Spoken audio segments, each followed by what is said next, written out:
The opinions expressed in the following programs are those of the participants and do not necessarily reflect those of Rogers nor Rogers TV.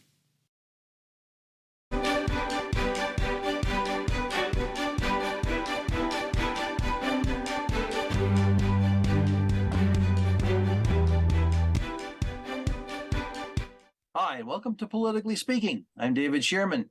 My guest today is Mayor Ian Boddy of the City of Owen Sound. A familiar face, familiar voice, and always a welcome guest. Ian, welcome. Good to have you here today.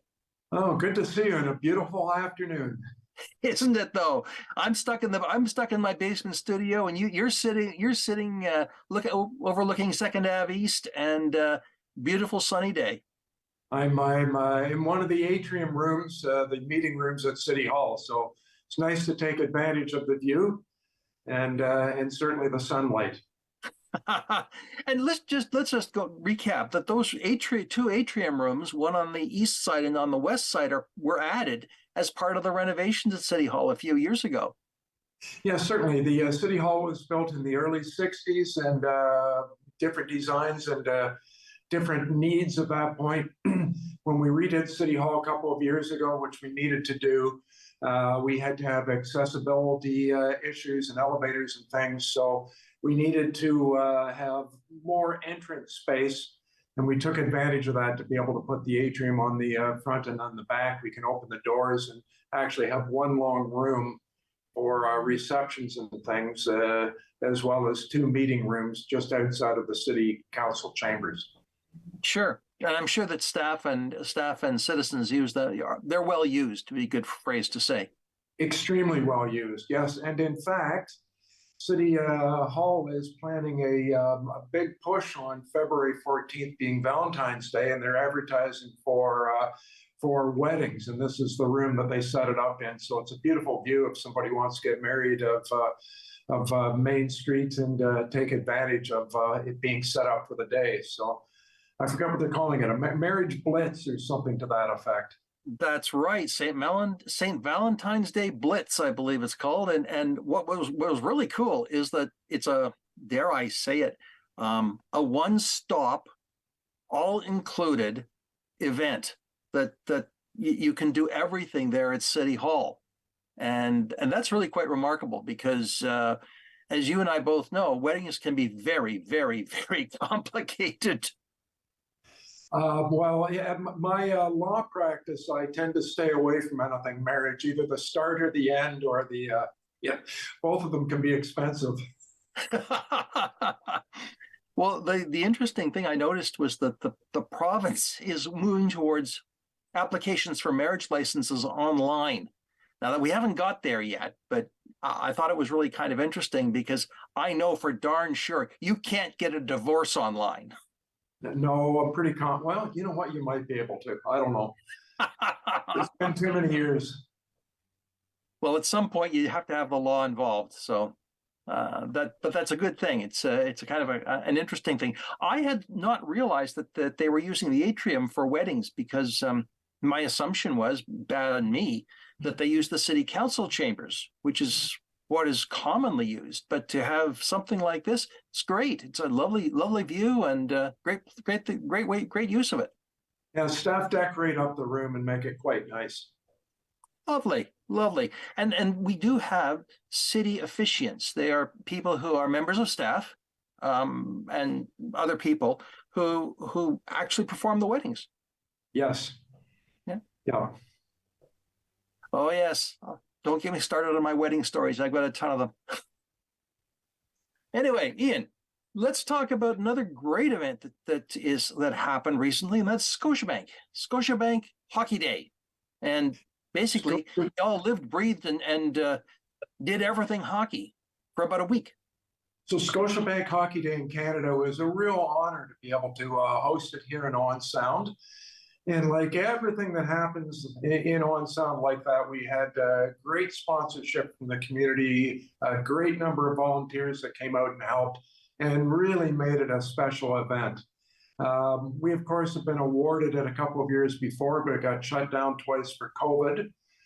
And finally got it off the ground this year and had a wonderful time. I think the whole community, people came in from all over told their hockey stories, remembered their minor hockey memories, and got to meet a few hockey celebrities. So it was really an amazing few days. Well, I think the image that'll stick with me is the image of one of our young people who goes to one of our schools, our elementary schools, and the cup came to the school along with its escorts and a player. And there's this picture that I think may have been on the front page of the Sun-Times, but I happen to know that the child's parents, so they put it on their Facebook page. But this young man is just sitting there awestruck to be in the presence of the Stanley Cup.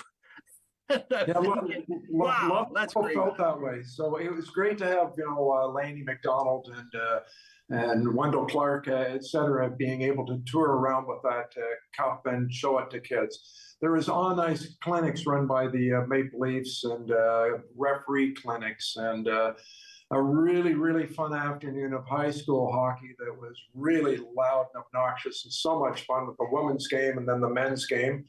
And then for me, the highlight was the women's professional game. I could not believe the speed they moved at, how they moved the puck, and pushing and shoving in front of the net. And as soon as the whistle blew, they smile and pat each other in the head and move on. It was just a different atmosphere, but really fun. But it's the whole thing was wonderful for Owen Sound. Well, I heard one comment that there is absolutely nothing like an arena full of high school students to literally raise the roof. And someone said, I wonder if the foundations of the Bayshore were shaking at that point. Oh, I think they were. It was pretty loud. And I did watch myself some of the women's game on the professional women's game on the television, and it was great. You're right; it was good hockey and fun to watch. Well, whether it's the attack, whether it's anything, it's so much different when you're in the arena that you appreciate the speed faster than when the camera follows a skater. And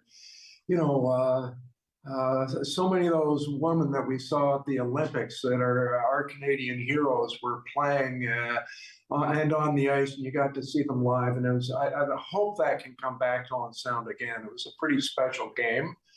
And we hope to have opportunities like that again going forward. Well, let's hope. Let's hope. And the day, almost the day-long event on the Saturday on Sportsnet was quite remarkable. It was back and forth, but the intermissions with were telling local stories were great too. I know some of the stories that were told. I was running around going to hockey games or running back and forth down to Harrison Park, so I didn't actually see the broadcast. But they say there's 10 million viewers that watch that, so it's so nice to be able to tell our hockey stories and to showcase our region to the rest of the country, and be able to celebrate Owen Sound as being a central part of the Canadian hockey community.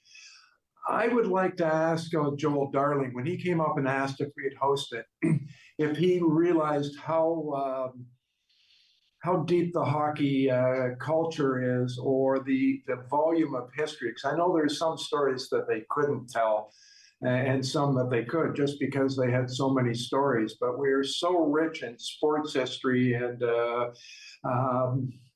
community commitment, whether it be hockey or anything. And that showed with the volunteers that a town our size really works well for those types of things, and really works well in general. It's fun to showcase. It is, and we've got Canadian authors like Eric Zweig and Paul White who are telling those stories, and I suspect a lot of people don't even know those stories that they do, and they're telling them, and bravo to them. Yeah, it's great. The other thing that I thought was absolutely wonderful was to see the Bill Murdoch's collection of hockey jerseys. That was quite something at the opening event up at Grey Root, or at the Great County Building. They were up a few places, and it was quite a collection that Bill had brought together during his lifetime, and it was really nice to be able to show off some of them. And it helped decorate a room that I didn't think could be decorated, so it really worked well up there.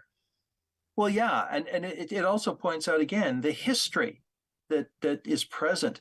And I just hope that those sweaters are preserved properly, because they are quite literally living history. But that'll obviously be something beyond our responsibility.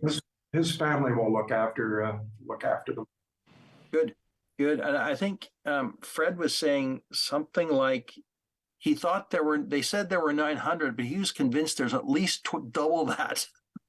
Yeah, I wouldn't know. There wasn't that many up. But it was in the hundreds, and it was impressive. Very impressive. Very impressive.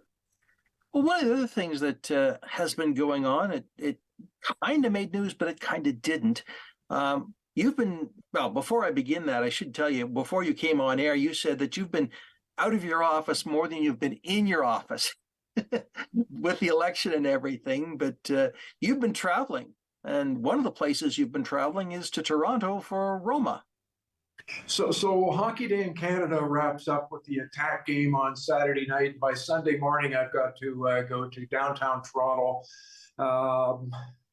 It took 3 hours to get there because it's Sunday and it was snowing and, lack of snow tires, etc.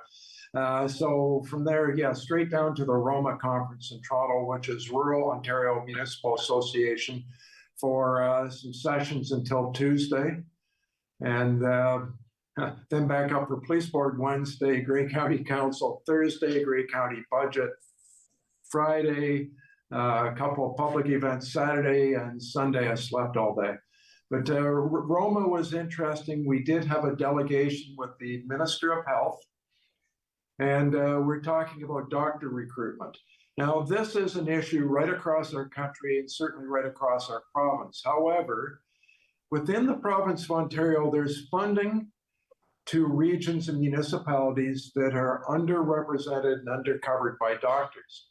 So Georgian Bluffs qualifies for a grant, Chatsworth qualifies for a grant, Owen Sound doesn't qualify for a grant.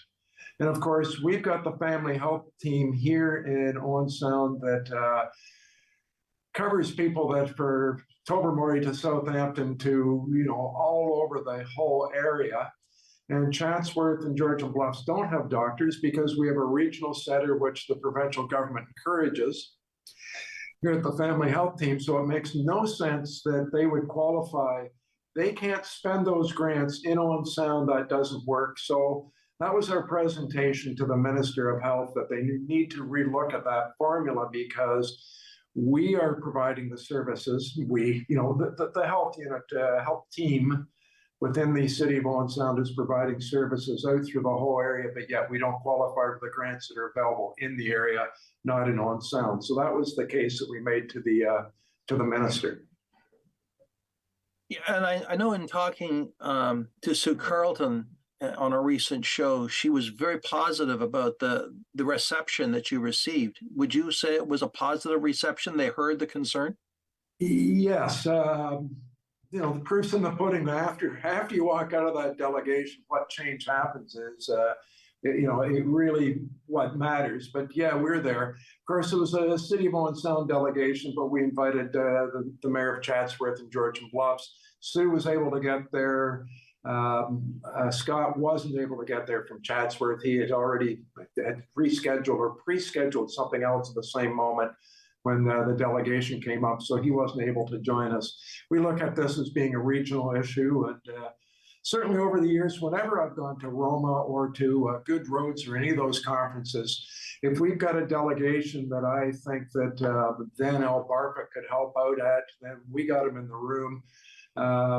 When we're looking at fire arbitration issues, we brought in David Henderson, who was the mayor of Brockville that had similar interests, and brought him in with us to help make the case that it's not just Owen Sound. It's, we're all concerned. So any time we can gang up, I suppose, on the minister is an opportunity to show that A, we're united, and B, build bridges with the municipalities around us and with other municipalities in Ontario.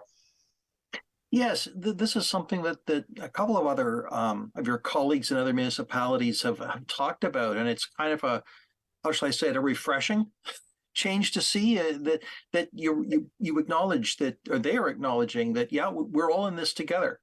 And I think the other thing that you have made is that our population doubles during the day, and we are a service center, and so to kind of consider Owen Sound outside of those surrounding municipalities doesn't make a lot of sense in certain areas.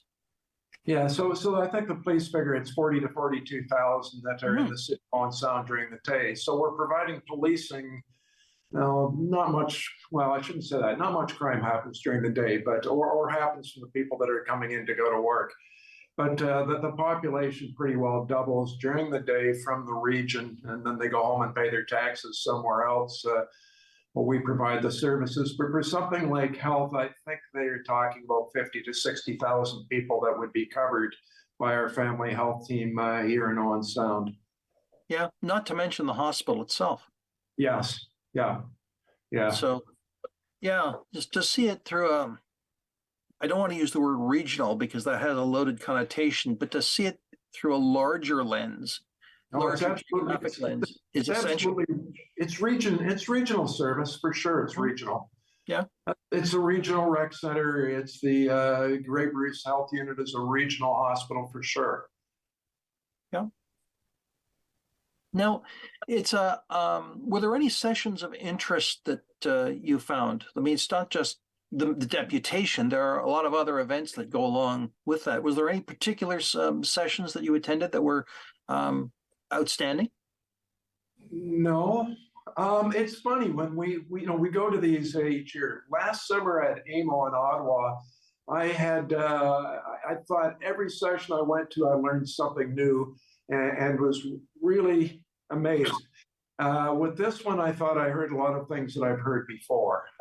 So groundbreaking, perhaps not. You want to come home with some good ideas, and there was some good ideas. We certainly learned, blue box transition, where we're transitioning the cost and the operation of recycling to the producers is kicking in. However, it's going to cover residential households in residential neighborhoods. Here on Main Street behind me, with the second and third floor of all these buildings are residential. That transition isn't going to cover it because it's downtown. So we're going to end up with, at this point, the municipality or the city looking after some of it and trying to figure out who we're going to contract with. Are they going to contract with us to pick it all up, but they're only going to be responsible for some of it? Previous government put that together and it wasn't well planned out, but I suspect it will get perfected over 10 to 15 years. Everything takes longer than we want. But so I went to that session. Minister of Environment came in, went to the microphone and said, if you got questions, go to the microphone and ask me. So we're pretty impressed that he was there to listen, to take the hits, to have the discussion, explain what they're doing, and realizing that they've got a long way to go. So I guess that was a good session. Sure. What other topics would have been covered at Roma? Well, certainly the Minister of Municipal Affairs and Housing talked about how they're trying to get more housing into Ontario. The bill 23, whatever it is, that is certainly something that we're all trying to figure out what the heck just happened, because it happened pretty quickly. They're very clear that they will make municipalities whole, that we won't be losing money. For example, in On Sound, we put in the infrastructure up around the hospital for that Sydenham Heights area, with the idea that we would collect the development charges in a special area to pay for those, pay for that infrastructure as it's built out. Bill 23 maybe limits our ability to do that, so we'll be looking to the provincial government to cover our costs in that infrastructure that we've paid for, delivered. Not everything fits under one umbrella when they make their decisions. And they're upset that there's municipalities in Southern Ontario around Toronto that have got millions, if not billions, sitting in bank accounts of development charges that they can't spend. And they want to see them spent, not hoarded. And so I understand the reasoning, but that we don't fit into that. Our piece of puzzle doesn't fit into that. So, we're the exact opposite, where we have to work really hard to attract new development. It doesn't just show up like a Mississauga or a Vaughan with the population growth down there. So, we have to do things like do the infrastructure investment, collect it later. We got to make sure that we get covered. Sure, sure.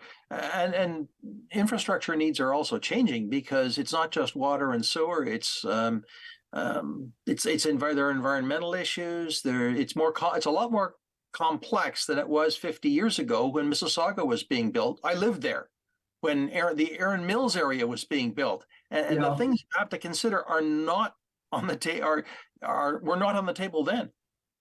Well, certainly Hayes McCallion, it's the mayor for 34, 39, I can't remember years down there.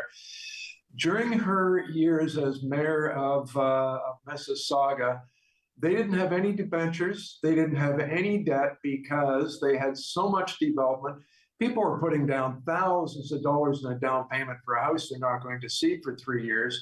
So developers could pay for schools and could pay for all the roads, pay for new arenas and things like that. So she had many years of luxury as mayor to be able to do things that we'd only dream of doing. And, we wouldn't want to be Mississauga, frankly. I quite like the community the way it is, but we have to fight a little bit harder to get 1 or 2 or 3% growth, let alone let 10 or 12 or 15% growth come in on its own. So it's just a different atmosphere in other parts of the province. Well, when I was growing up, as I said, I lived in Mississauga, and when I started living in Mississauga, there was absolutely nothing but vacant farmland north of Highway 5 or Dundas Street. I drive back there today, I don't recognize it. It's so totally changed. And what was then Arundel College, part of the University of Toronto, is now University of Toronto at Mississauga. We had 600 students. They've now got 20,000. The scaling is unbelievable, absolutely unbelievable. And you wouldn't want that in Owen Sound. You couldn't have that in Owen Sound. No. But we can do some things, and I guess that's the bigger picture. Yes. Yeah, we need to do things. Our population shrank for a couple of census periods, and we're putting that back together and starting to grow a little bit. We've just been talking about budgets the last couple of days, and nobody likes to pay taxes, but everybody likes some or all of the services that those taxes pay for. And everyone wants more services. They want the snowplow there sooner. They want the sidewalks cleaner. They want us spending on things that, are nice to haves that might be under the jurisdiction of another level of government, and spending on things that we really can't afford to. So, as we look at the studies that compare us, well, I'm just going to back up there. So every council wants to provide the best services and the best infrastructures we can possibly afford. That's the first sentence in everything we do. Our goal is not to break even. Our goal is not to show profit. Our goal always is to provide the best infrastructure and the best services we can to our community that we can afford. So then what can we afford? That could be subjective, but when we get things like the BMA study that we can look at it objectively and see how we compare, we're over $4,000 for average taxes here in Owen Sound. For the rest of Grey County, I think the average is under 3,000, I think 2,400, I can't remember. When we look at municipalities across the province that are between 19,000 and 30,000, we have approximately the 5th highest taxes and about the 2nd lowest income per capita. Both of those are per capita. So we have to be able to compete and continue to attract investment and make it easier for our residents. I think we're now up to 27%, 28%, somewhere in that neighborhood, that are over the age of 65. Most of them will be on pensions. Some of them will be on fixed incomes. We can't keep pushing our tax levels up as we have over the past few years. Therefore, we have to grow the city to account for some of those increases to be able to provide those services that we do provide. And let's face it, nobody provides the services anywhere in Grey and Bruce that Owen Sound provides. Whether it be arenas, whether it be busing, whether it be the way we keep the streets, nobody is doing what we're doing. But to maintain that, we need that growth. And to have that growth, we have to start lowering our taxes and bringing them down into the mid-range. We don't want to be low, because then we won't provide the services we want to provide. We got to keep them in that mid-range. And so the goal this term is to work down into the mid-range. We've had 2 great years this past year, and whenever you want to ask, I don't know if you're going to want to take a break before we start talking about the last 2 days of the budget deliberations, but the last couple of years we've been under 2% 2 years in a row, and that helps us come down as everyone else moves up around us. Well, we're a little bit not quite yet ready for break, but let's keep on rolling on this because we can always come back. Okay. So you're saying that the last 2 years that goal of 2% was met. More or less. We're a little bit under it. I think we're 1.9 something below for that increase. And as everyone else comes in at 3 and 5 and 8%, it allows us to climb back down in. So based on the last 2 years, the last 2 days, staff came a little bit different. So instead of saying, here's what we want, you can cut it down, which is really hard for council because we don't know what can be cut. Staff came in almost with an a la carte. Here's your steak. You want potatoes, vegetables, and a dessert, you can add to it. So they came in with a low tax increase, a basic tax level, after finding cuts and finding savings and working really hard to find almost $700,000 in savings. And here's a list of things that you can add to that we've identified that we would like to have, maybe a need to have, and we can sort through that. So we ended up with an expected budget increase or tax increase, levy increase, I guess is the best way to describe it, about 0.8%, which is the lowest in years. Big part of that, like 1%, is based on the new assessment that came on from growth last year. We'll have more of that coming on this year that allows us to compete. And in some ways, where our forefathers in the 60s built out water and wastewater plants to service 40,000 people with the expectation of growth, now we're starting to cash in that investment that we don't need to reinvest on more infrastructure, with the exception of Sydenham Heights that will be paid for basically by the plan is, but it was to be paid for by the homes as they move into that area. So we recoup that. But basically, we've paid for a lot of infrastructure. We've paid for rec centers, or are paying for rec centers. A lot of those things that set us up for the next 20 years. Now it's time to get that growth coming and lower our taxes and bring it back down.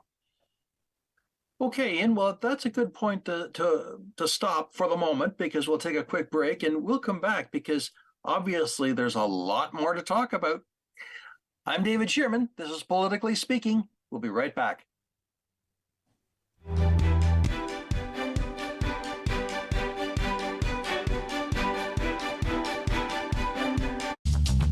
This program is brought to you by Ignite TV. Now you're in command. Visit Rogers.com for more details.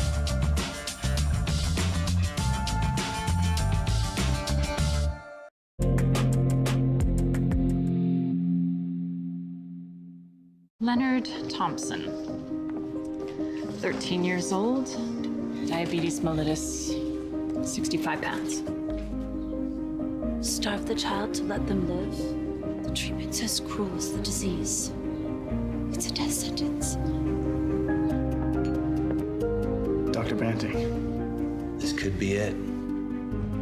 He's the first to receive this trial. But will it save him?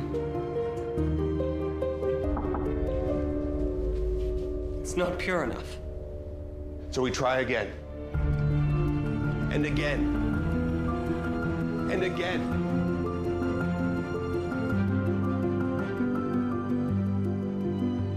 Before the discovery of insulin, diabetes was a death sentence. Banting, Best, Collip, and MacLeod's breakthrough has saved millions of lives. Leonard Thompson's was the first. Lovely viewers, it's your host of On the Couch, Antoine El Hashim, reminding you to tune in for every episode of Season 9 of the longest running and most loved local queer talk show on Rogers TV. Check it out.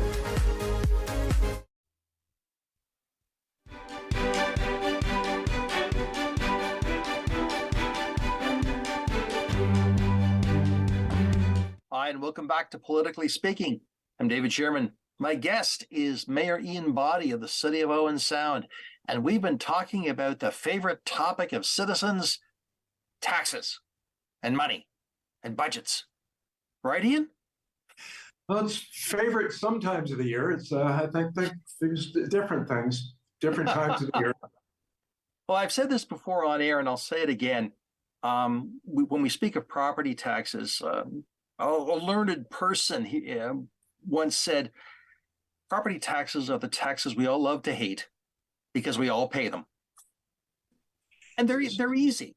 They're easy. You can see them. You can see the budgeting process. Doesn't matter whether it's Toronto and their fiscal issues. Aren't you glad you're not John Tory? And or our own budgeting process, which was actually available on the city website. Yes, you can go and watch it if you have insomnia, I guess. You can go and watch it on probably find it on sound.ca and go and look for the budget meetings. In Ontario, Dave, on average, out of every dollar that anybody spends, only 9 cents of that goes to the municipal level.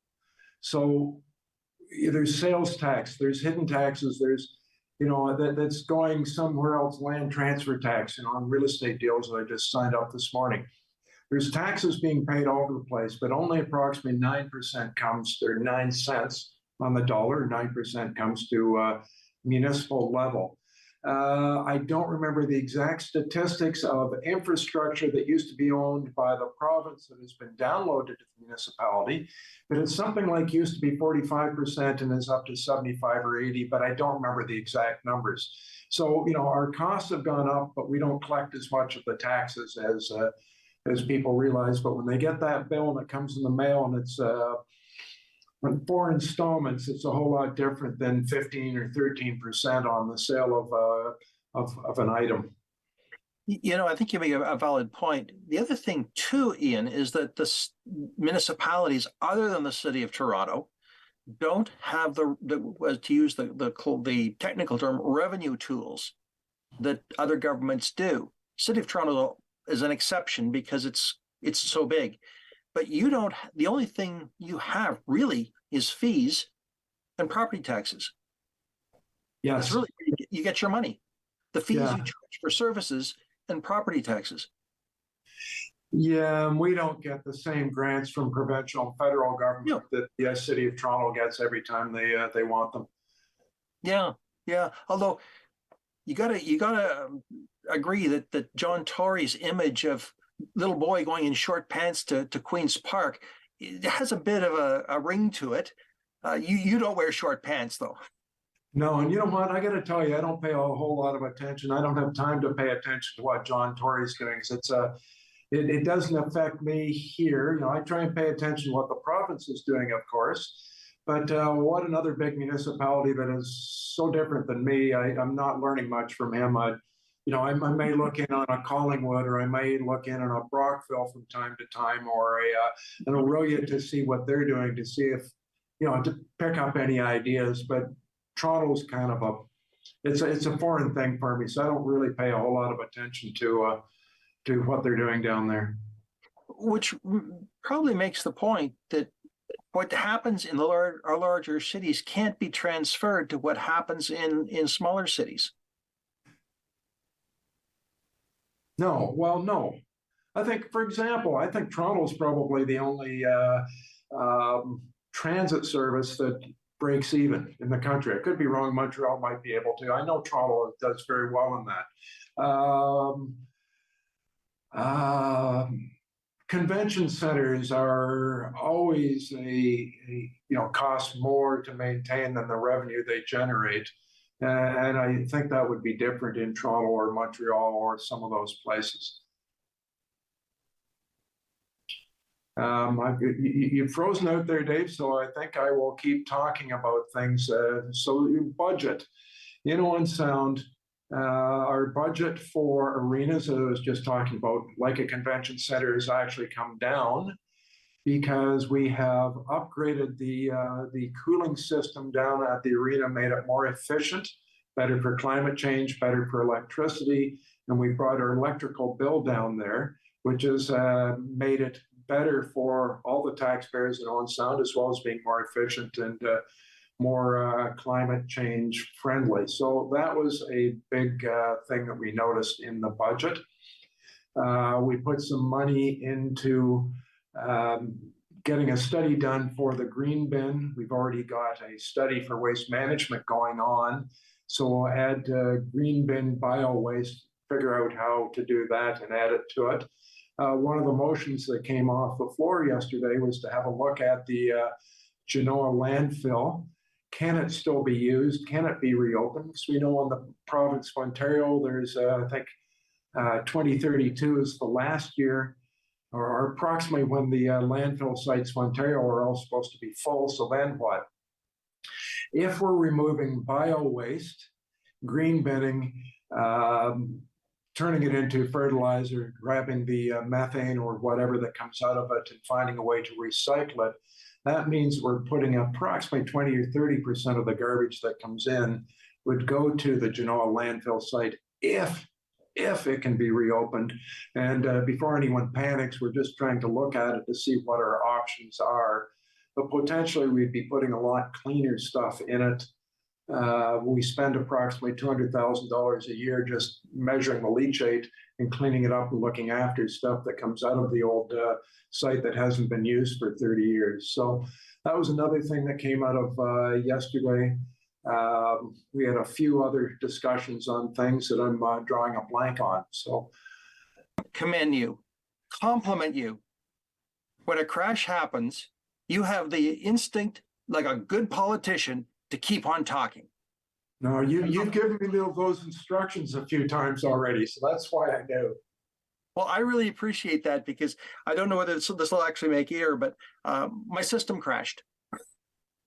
It's something I'm actually working on with my provider, because I think it's down the road. But anyway, well, I really appreciate because I could hear.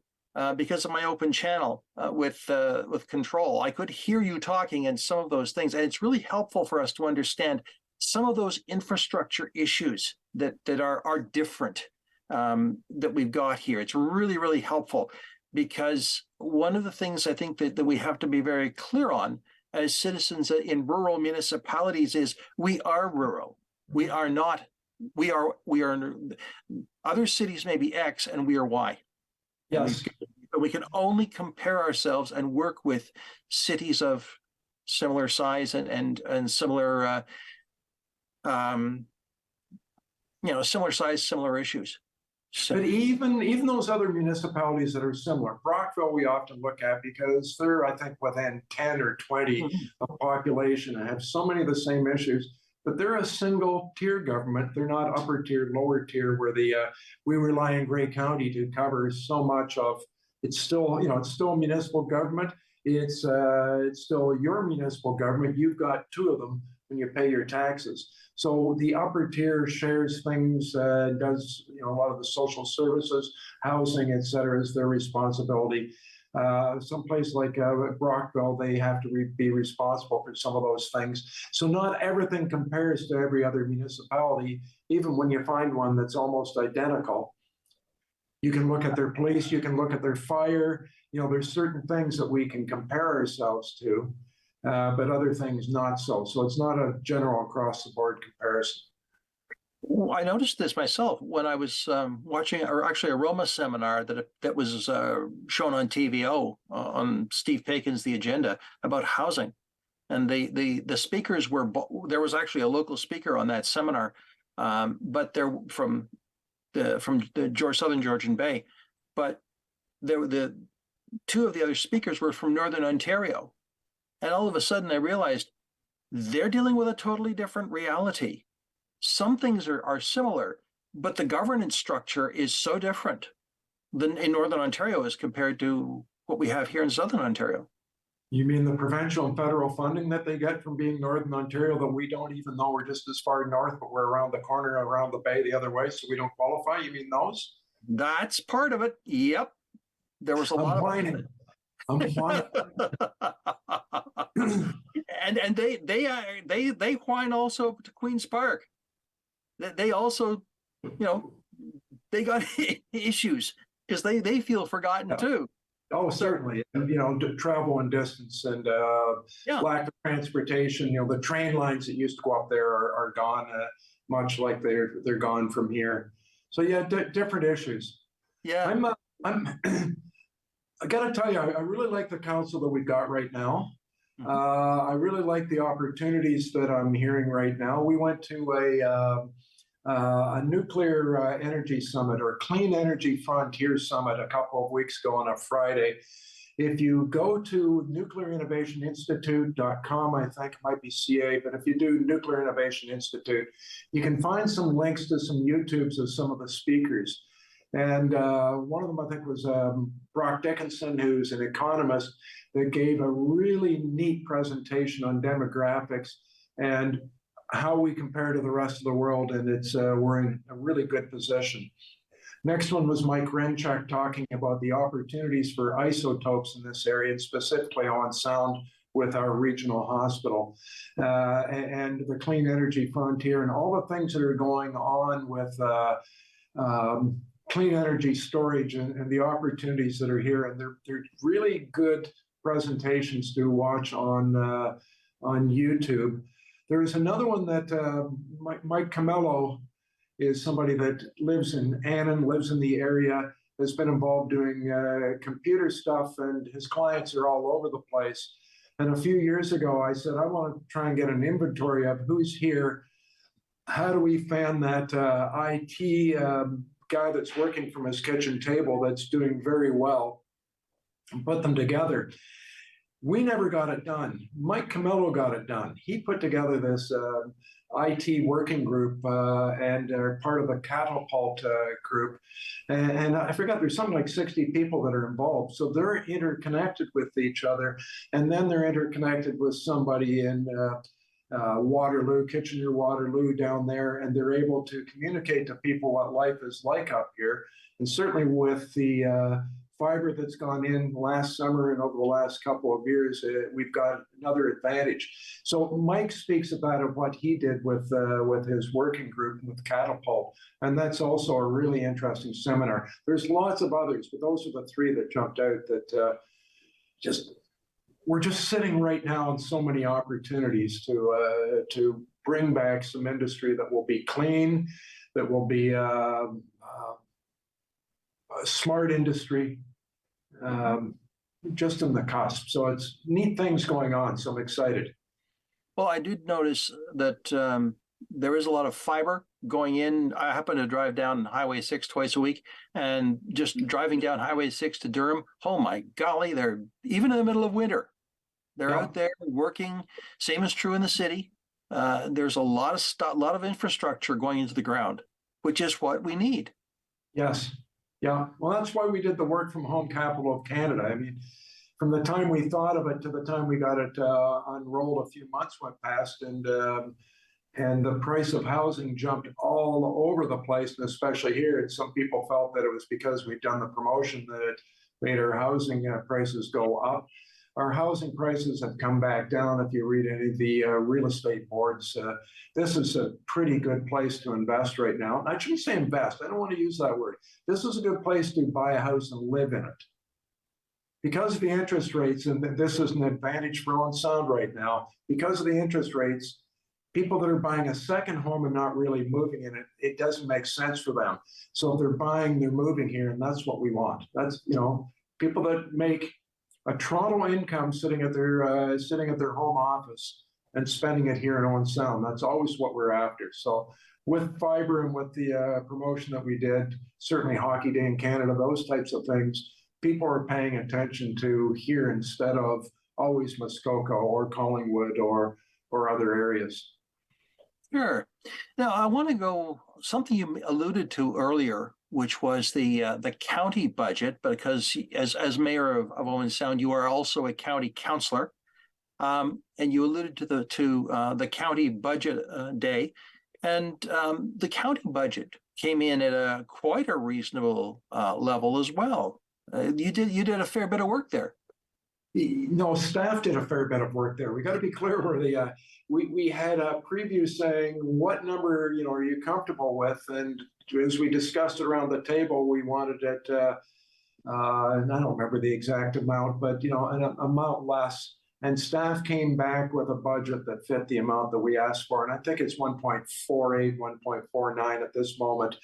That gets sorted out a little bit when it gets downloaded to the lower tiers to collect for Owen Sound. It's done a little bit differently because of our ratios. But as far as their levy goes, it was our levy at the upper tier municipal government. It was I think 1.48, 1.49. So again, that's pretty darn good. There's some of our lower tier neighbors are at 7s and at 5s and at 8s, and we're looking really good in Grey County overall and here in Owen Sound. Yes, I watch the news, of course, and I see those numbers and I'm going, ooh, this is going to be an interesting conversation with the mayor of that municipality, because they're on the show as well. So, but it'll be interesting to see how this all plays out. So it sounds like you're feeling overall quite good about the budgeting process, both city and county. Yes, very much so, and the opportunities that are coming that are going to help us keep growing. The new builds that are opening up. Southbridge long-term care opened up, and they won't be on the tax books yet. The assessment won't be in, so that'll come in for 2024. Barry's building a new apartment building, I think 74, 79 units at 28th Street West. That's not coming on for a while because it's still in process. So there's good investment that's going on that hasn't hit the books yet and will help us in the next year or two, but we got to keep it going. Well, will that those developments that are in behind the Southbridge long-term care building, are they on the books as well, or they will be added to assessment in 2024? I can't answer definitively, but I suspect that they shouldn't be on the books yet because they're just being completed. Some are done, but I don't know that they'll all be all there yet. Well, I think that's a useful little kind of thing to keep in mind, because there is a lag between the completion of a home or a building and the time it appears on the tax roll, which benefits the city. And it sounds like it's about a year. I don't know the exact answer, but MPAC has to assess and process it and get it going. Going back to no one wanting to pay taxes, but everyone wanting the services and wanting to grow. The big thing is you want industry and you want jobs. And there is lots of work here. There's a shortage of some labor.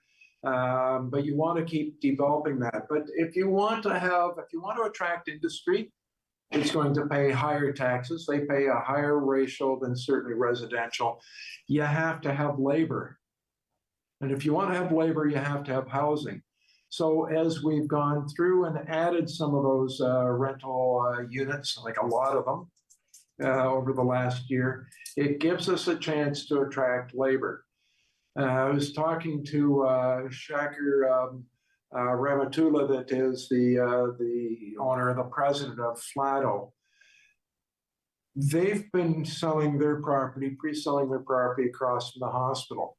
He had a map that had a whole bunch of dots on it. And so it means it's people that have signed that are committed. And I sent him a note the other day and said, okay, how many dots have you got? And he said, well, we're up around 100 dots. So that's pretty unusual for us to have. A lot of those are sold in the GTA area. So those are new people that are going to move here. And the Shacker said to me, well, Mr. Mayor, you need to find jobs for these people. That's the next thing. And we know that we've got a little shortage of labor right now. And it seems like only a couple of years ago that people were saying, oh, you're not bringing in enough jobs. And you know, you need to keep refreshing them. But that's part of that opportunity. As I look at people that want to move up here, want to live up here, they came up, toured the area, and are looking at attracted by Flado's advertising and want to be up here. So that gives us great opportunities to attract industry. And with things like TC Energy Pump Storage, if it goes ahead, we toured Nuts and Bolts the other day. That's can potentially expand. Hydrogen Octanized will be eventually hiring more and more people. There seem to be a lot of cars in the parking lot already. We've got great opportunities that I think it's coming together for Owen Sound, and that's certainly what we've worked on for the last 8 or 10 years to try and attract industry and attract builders, and I think we're finally starting to see it happen. Do you have any idea when we'll start to see groundbreaking? For Flado, I think you'll see it in the spring of 2023 or the fall. I don't think you'll start to see sticks going up until probably 24, 25. Just, you know, it doesn't happen overnight.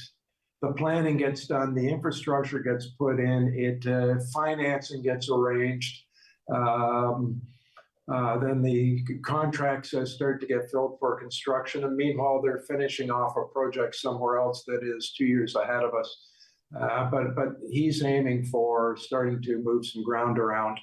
I did notice in behind Southbridge the other day that the ground's being moved around for the hotel that building permit went out a couple of years ago for a hotel and some office space along there.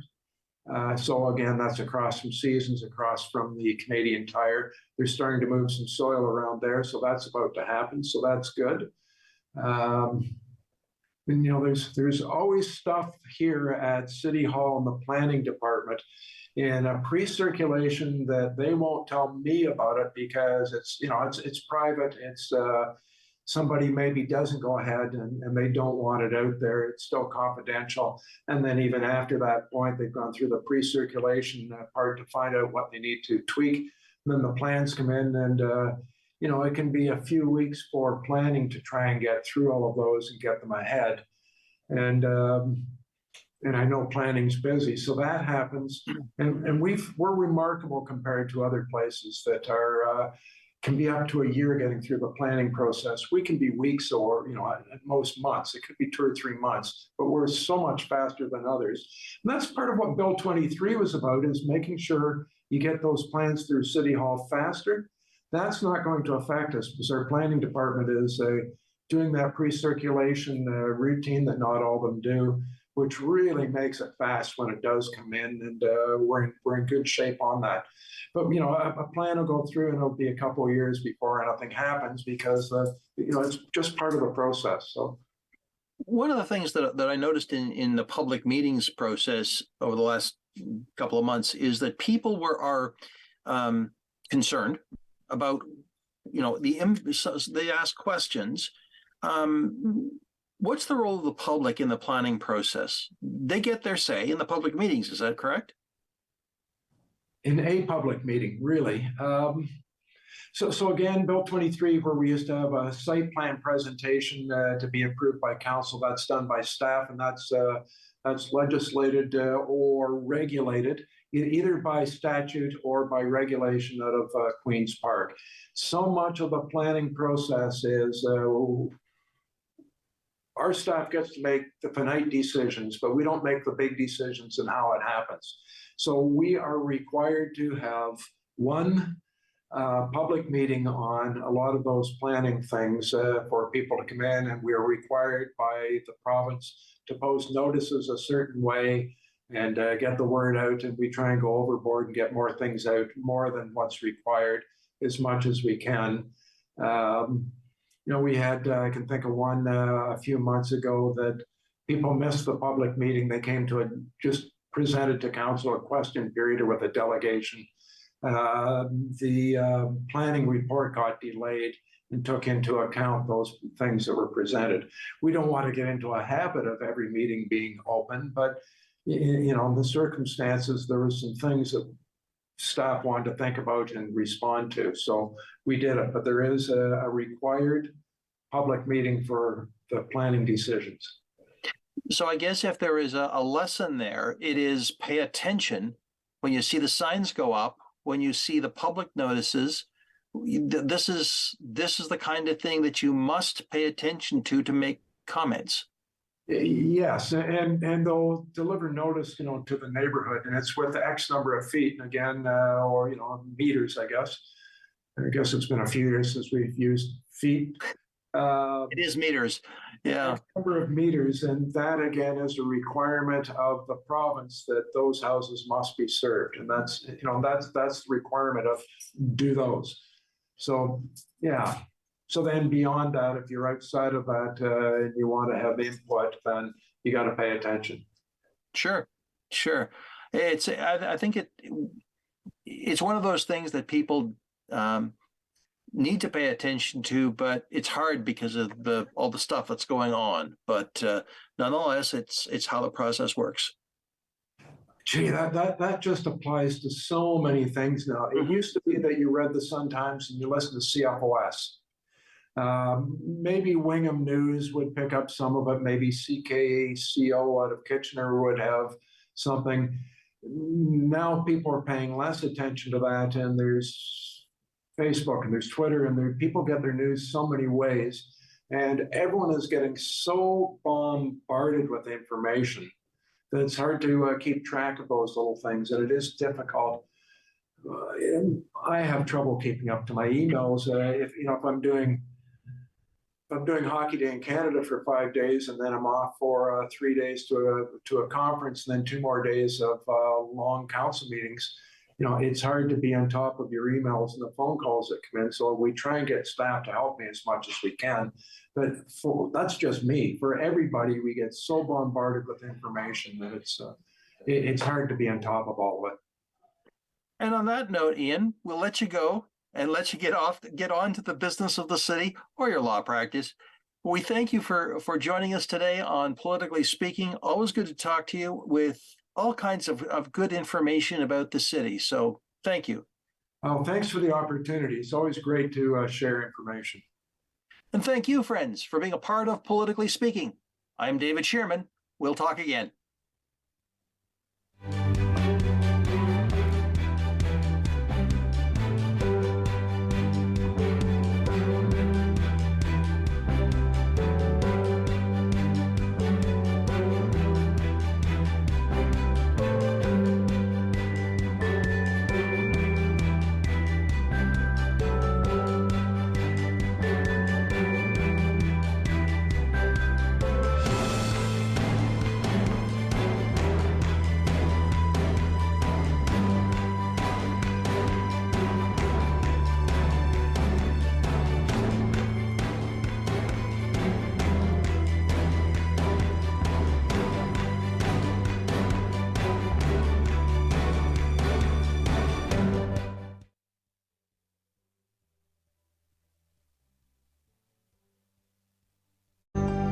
Call the Rogers TV viewer response line, email us, or connect with us on social media.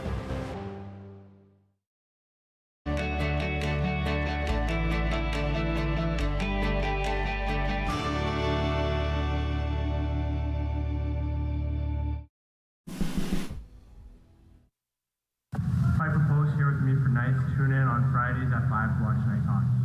Alessandro Supino here with Knights Hockey. Tune in to Rogers TV 5 o'clock on Friday for the game.